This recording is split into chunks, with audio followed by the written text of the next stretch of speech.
ഇന്ന് ചേലപത്മത്തിലെ അതിഥി മിനി ജോസാണ്. ഞാൻ മിനി ചേച്ചീനെ നൂറിൻ്റെ അമ്മ എന്നാണ് വിളിക്കുക. അങ്ങനെ വിളിക്കാനുള്ളതിൻ്റെ കാരണം എൻ്റെ മകൾ അനുവിൻ്റെ ഏറ്റവും അടുത്ത കൂട്ടുകാരിയാണ് നൂറിൻ. ഞങ്ങളുടെ രണ്ടുപേരുടെയും വീട് വളരെ അടുത്തടുത്താണ്. അതുകൊണ്ടാണ് ഞാൻ നൂറിൻ്റെ അമ്മ എന്ന് വിളിക്കാനുള്ളതിൻ്റെ കാരണം.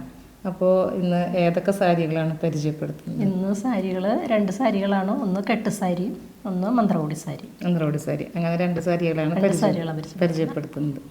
അപ്പോൾ കെട്ടുസാരി എവിടെ നിന്ന് എടുത്തിട്ടുള്ളത്? കെട്ടുസാരി എൻ്റെ വീട് എറണാകുളം ആയതുകൊണ്ട് ഞങ്ങൾ എറണാകുളം ജയലക്ഷ്മി എന്നാണ് എടുത്തിരിക്കുന്നത് സാരിയൊക്കെ. ഇന്നുള്ള വലിയ പേരുള്ള ജയലക്ഷ്മി തന്നെയാണ്. അന്ന് ചെറിയ കടയായിരുന്നു, അത് വലിയ കടയൊക്കെ ആയിട്ട് മാറി. അതുപോലെ തന്നെ കല്യാണം കഴിഞ്ഞിട്ട് എത്ര വർഷമായി? കല്യാണം കഴിഞ്ഞിട്ട് 30 വർഷം. 30 വർഷം കഴിഞ്ഞു. അപ്പൊ 30 വർഷം പഴക്കമുണ്ട് കല്യാണത്തിന്റെ സാരികളാകുമ്പോൾ 30 വർഷത്തെ പഴക്കം ഉണ്ടാവുമല്ലോ. അത് ശരി. അപ്പൊ ഈ 30 വർഷമായിട്ട് ഇതൊന്നും കേട് പറ്റിയിട്ടില്ല? ഒന്നും പറ്റിയിട്ടില്ല. ഇതെങ്ങനെ സൂക്ഷിച്ചു വെക്കലൊക്കെ? ഞാൻ സൂക്ഷിച്ചു വെക്കണത് നമ്മുടെ ഡബിൾ മുണ്ട്, ഇങ്ങനെ കോട്ടന്റെ മുണ്ടുണ്ടല്ലോ, പൊതിഞ്ഞിട്ട് എടുത്തു വെക്കും. അതുപോലെ തൂക്കിയിടരുത്, ഹാങ് ചെയ്യാറില്ല. പൊതിഞ്ഞ് അത് തന്നെ സെപ്പറേറ്റ് ആയിട്ടാണ് വെക്കാറ്. അത് ശരി. അതുകൊണ്ടായിരിക്കും കേടില്ലാതെയൊക്കെ കേടില്ല. അതുപോലെ തന്നെ നൂറിൻ്റെ അമ്മ കുറേ കാലങ്ങളായിട്ട് തിരൂർ ബ്യൂട്ടി പാർലർ നടത്തുന്നുണ്ട്. വീട്ടിൽ തന്നെയാണ് നടത്തുന്നത്. ഇപ്പം എത്ര വർഷത്തെ പഴക്കമുണ്ടാവും? 24 വർഷം കഴിഞ്ഞു. 24 വർഷം, വലിയൊരു വർഷമാണ് 24 വർഷം എന്ന് പറയുന്നത്. അപ്പോൾ ഈ സാരിയാണ് കെട്ടുസാരി. കെട്ടുസാരി. അപ്പൊ ഇത് സാധാരണ കല്യാണങ്ങൾക്ക് ക്രീം നിറത്തിലുള്ള കെട്ടുസാരിയാണ് കണ്ടിട്ടുള്ളത്. ക്രീം കളർ തന്നെയായിരുന്നു. പക്ഷെ അത് കല്യാണം കഴിഞ്ഞ് കുറച്ച് നാൾ കഴിഞ്ഞപ്പോൾ ഒരു ഇഷ്ടം തോന്നിട്ട് അങ്ങനെ ഡൈ ചെയ്തതാണ്. അതെയോ? അത് ശരി. തൃശ്ശൂർ സ്നോ വൈറ്റിൽ കൊടുത്തിട്ട് അങ്ങനെ ഈ കളറാക്കിയതാണ്. അത് ശരി. ഒരു കാലഘട്ടത്തിൽ എല്ലാ പഴയ സാരികൾ, പ്രത്യേകിച്ച് ക്രീം സാരികളൊക്കെ നിറം മുക്കുന്ന അല്ലെ, ഡൈ ചെയ്ത് നിറം മാറ്റുന്ന ഒരു പതിവ് ഞാൻ കേട്ടിട്ടുണ്ട്. എൻ്റെ വീട്ടിൽ എൻ്റെ അമ്മ അത് ചെയ്തതായിട്ട് പറഞ്ഞത് കേട്ടിട്ടുണ്ട്. അമ്മയുടെ കല്യാണ സാരി ഇതുപോലെ ക്രീമായിരുന്നു, കാപ്പി കളർ കാര്യമായിരുന്നു അത്ര തന്നെ.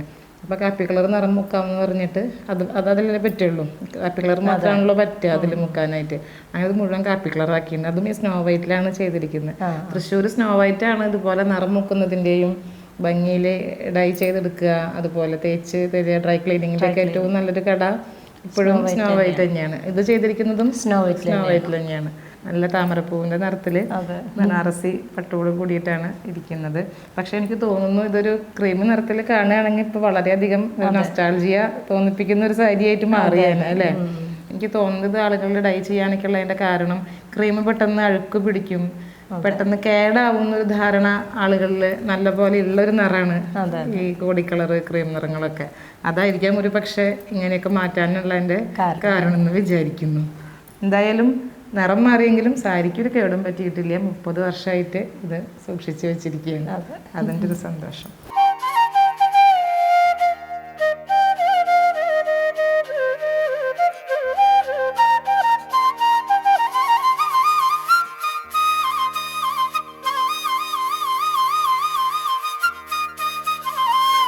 ഇനി പരിചയപ്പെടാനുള്ളത് മന്ത്രകോടി സാരി അല്ലേ? അതെവിടെ നടത്തിട്ടുള്ളത്? അത് തൃശ്ശൂർ ഫാഷനിൽ നിന്നാണ് എടുത്തിട്ടുള്ളത്. ഹൈറോട്ടിലുള്ള ഫാഷനിൽ നിന്നാണ് എടുത്തിട്ടുള്ളത്. പഴയ കാലത്ത് എല്ലാവരും ഫാഷനിൽ നിന്നാണ് പട്ടുസാരി എടുക്കല്, മന്ത്രകോടി എടുക്കലൊക്കെ. തൃശ്ശൂരും എറണാകുളം തമ്മിൽ കുറച്ച് ദൂരം ഉണ്ടല്ലോ. അപ്പൊ ആ കാലത്തും ഈ മന്ത്രകോടി എടുക്കാൻ വേണ്ടി ഇങ്ങോട്ട് വരലൊക്കെ ഉണ്ടായിട്ടുണ്ടോ? ഉണ്ട്. അതിലൊന്നും മാറ്റം ഉണ്ടായിട്ടില്ല. അത് ശരി. ഇന്നത്തെ പോലെ ഒരുപാട് പേരങ്ങനെ വരലില്ല.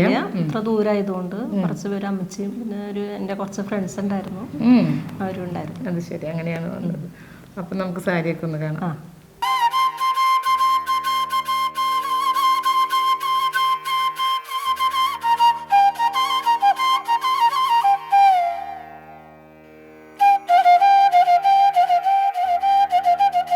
മൂന്ന് നിറത്തിന്റെ കോമ്പിനേഷനാണ് ഈ സാരി. അതായത് ധനഭാഗം പീക്കോ ഗ്രീൻ, ഇതിൻ്റെ ബോർഡർ വരുന്നത് മജന്ത, ഇതിൻ്റെ മുന്താണി വരുമ്പോൾ അത് വയലറ്റ് നിറത്തിലേക്ക്, ഒരു പ്രത്യേക തരം വയലറ്റിലേക്ക് ആണ് മുന്താണി വരുന്നത്. 3 കടുത്ത നിറങ്ങളുടെ കോമ്പിനേഷനാണ് ഈ സാരി. ഒട്ടും നോക്കിയെടുത്തതാണ്. അത് ശരി. പിന്നീടായാലും ഉടുക്കാൻ വേണ്ടിയിട്ട് കുറെ ഉപയോഗിച്ചിട്ടുണ്ടോ ഈ സാരി? ഉപയോഗിച്ചിട്ടില്ല. അതെന്ത് പറ്റി? 2-3 പ്രാവശ്യം ഉപയോഗിച്ചിട്ടുള്ളൂ. അത്ര ഉപയോഗിച്ചിട്ടുള്ളൂ. 30 വർഷമായിട്ട്. എന്തായാലും പഴക്കമുള്ള 2 സാരികൾ നമുക്ക് പരിചയപ്പെടാൻ പറ്റി. 30 വർഷമുള്ളത് അതിനൊരു കേടും പറ്റിയിട്ടില്ല, നന്നായി സൂക്ഷിച്ചു വെച്ചിരിക്കുന്നു.